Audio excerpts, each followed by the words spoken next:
listening to the BBC World Service.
Lovely stuff. I was floating away there, MARSADA from Sumatra in Indonesia. Henry Mandic, we spoke to you briefly about where you come from. That song was about where you came from, isn't it? That's right, yeah. It's about telling about Lake Toba, how beautiful of Lake Toba, where we live. Actually, we live in the middle of the lake, which is one of the biggest volcanic lake in the world. So in the middle of that lake, there is an island which is called Samosir Island. So that's where we came from. Do you miss it when you're away?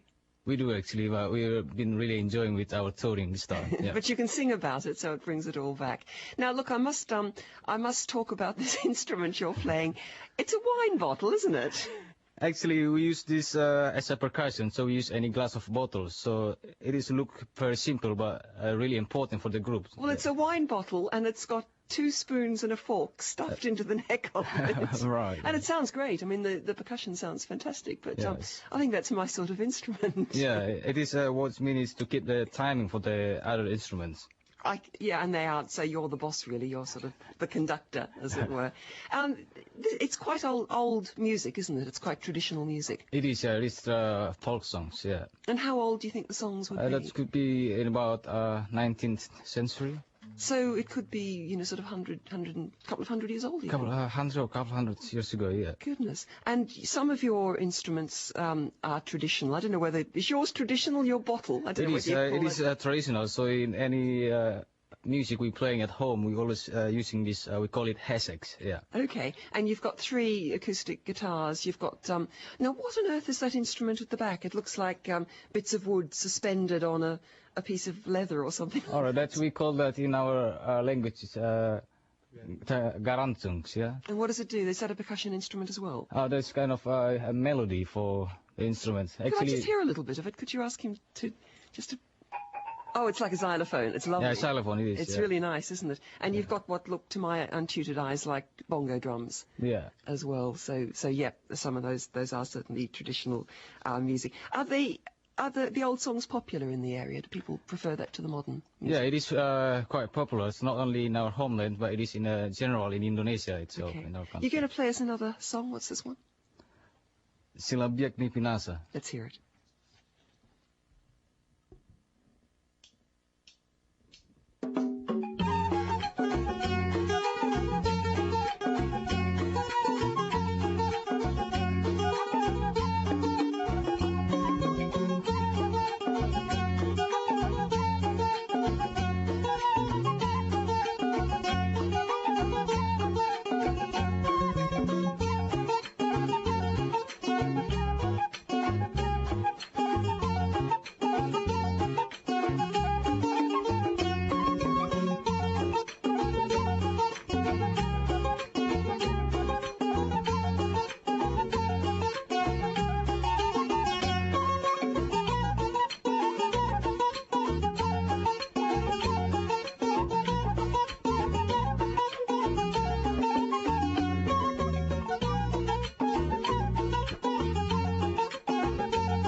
MARSADA from Sumatra, and one more chance to hear them at the end of the programme. Actually, Henry, our next item comes from your part of the world. Have you ever heard of the corpse flower? I think it's also got a very long Latin name, Amorphophallus titanum, and it smells rather horrible. Have you heard of that? Yes, I do hear about it, yeah. And it is smell really horrible. It's horrid. So. Okay, well, this time of year in the Northern Hemisphere, as spring turns to full-blown summer, you can expect the fragrant odour of flowers to waft on the breeze. Not, however, in the case of this particular bloom. It may be the biggest and one of the most beautiful in the world, but to put it bluntly, it stinks, apparently like rotting meat. Anyway, a couple of months ago, the experts at Kew Gardens in London persuaded their example of the plant to flower and held their breath, presumably. And now botanists at the University of Connecticut in the States have emulated their success. In their case, it's the first time their plant has flowered in 60 years. Matthew Opal, a member of the team there, took his life in his hands and stood right next to it in the greenhouse as it began to flower. Do join us then. For right now, though, I did promise you a last treat, another blast from our Indonesian band MARSADA. I should also tell you their website, www.marsada.com. You can get their CD there. Until next time, from me, Heather Payton, and the rest of the Outlook team here at the BBC World Service, thanks for your company, and I'll leave you with MARSADA.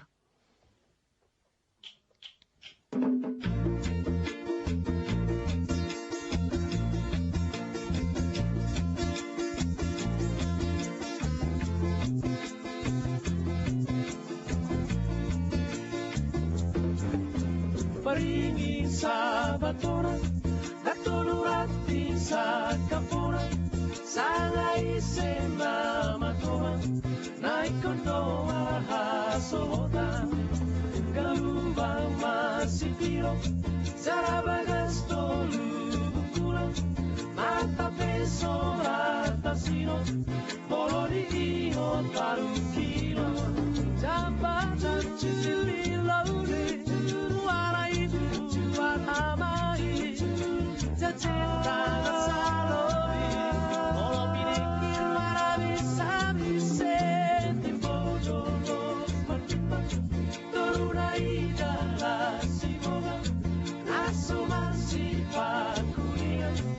Asama marsi